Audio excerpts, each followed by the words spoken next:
Let me show you why everything traditional gyms rely on to sell memberships is actually working against you in learning how to move better. Then we'll talk about how to train to know yourself. You know what I don't use? Mirrors, machines, motivational posters, none of that. Although I used to have a signed copy of a Bonnie Prudent album on my wall, that deserves its own video. If you've been here before, you may have noticed I do a lot outside. Just me and my own feedback. I don't mind inside. I just don't like the common idea of what inside is supposed to be for me to get stronger. Most gyms are not here to teach you anything, even the box gyms and the yoga studios that run mostly on classes. You're not learning, you're copying and obeying. Exploration and curiosity beyond how many calories you can burn and how much you can lift is not encouraged. Heck, actively discouraged. Shh, obey.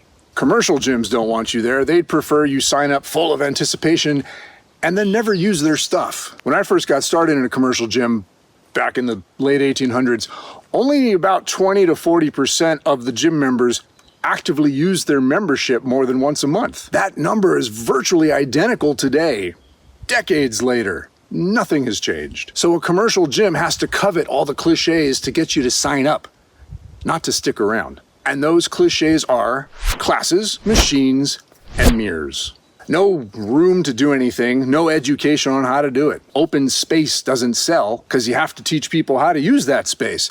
And that's not what a commercial gym is there for. Stick a bunch of machines and a cardio theater in there instead. Just let the members put this here and push this. And nobody is smiling. Nothing there is playful in any way. Look, I know a lot of people love to be miserable when they work out. It satisfies the suffering equals reward model we've been taught since birth. So gyms make sure to have lots of mirrors to show you how well your suffering is going. But you can use any gym or no gym at all according to your own rules if you know a few basics about yourself. Mirrors have been traditionally used into fooling us into an alternate reality. Even social media is nothing but a reflection of ourselves. Often literally when we're too lazy to not flip the image. Mirrors were originally put in gyms for bodybuilding and vanity, not for learning and embodying movement. Real athletic training centers rarely have them because mirrors weren't originally intended to help you work out. But thanks to trends and money, mirrors became a selling point as a necessary aid to your workout and gym experience. You can replicate a movement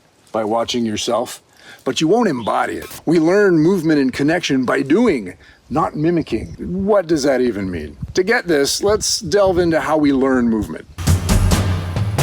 Warning, science stuff. In the 60s, two psychologists, Paul Fitz and Michael Posner, came up with this idea. We learn or embody movement in 3 stages. 1, cognitive, into brain, then into body. We make a checklist. Feet, hands, hips, head, spine. What am I wearing? What am I holding? Where am I? This stage is important at first. Eventually, we'll mostly bypass the brain, and that's a good thing. But if we skip this step early by mimicking movement without embodying it, well, that's when we quit doing CrossFit because we snapped a shoulder or mashed our back. Second phase, associative. The brain is less involved because the body is starting to get it, but it still needs a little prompting. This is where, through practice and connection, we can sum up that checklist into a trigger word. A quick example, let's say a coach gives you a cue. Stay proud, pack your shoulders tight, brace, breathe.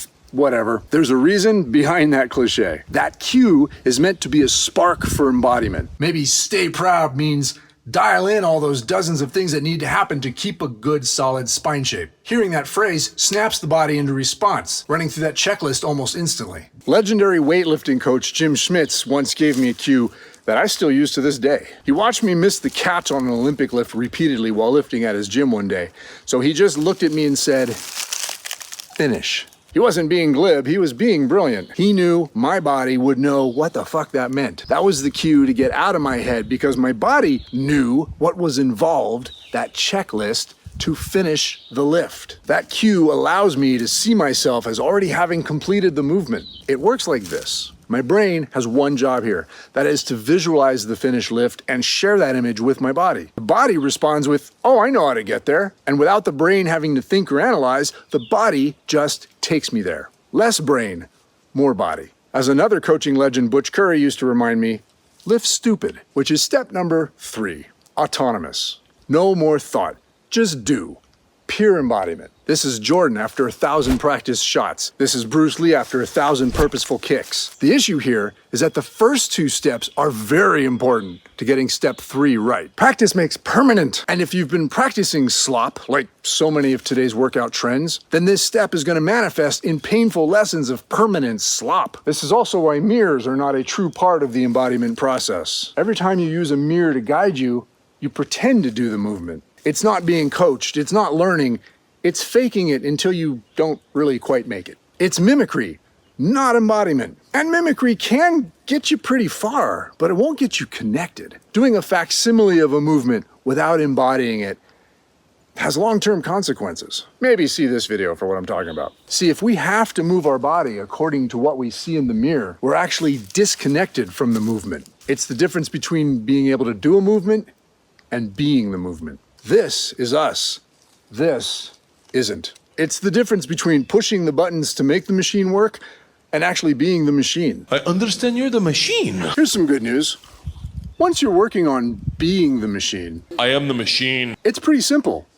The not so good news, simple is not synonymous with easy. But if you nerd out on learning like I do, then learning you is the ultimate quest. And mirrors aren't the best educational tool for that. Knowing how you move, and more importantly, why you move, can let you walk into almost any workout scenario and use it on your terms. This is part of what I call being an expert beginner. Having a foundation of connection with yourself allows you to broaden that connection in any gym or no gym at all.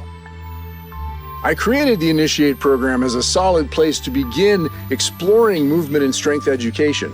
It's free at BodyTribe.com, and while you're there, hop on the forums and let's swap stories about your journeys and insights. Meanwhile, thank you for watching. Thank you for inspiring because you do. This video is because some of you. And remember, you matter. Treat yourself and others accordingly. Bye.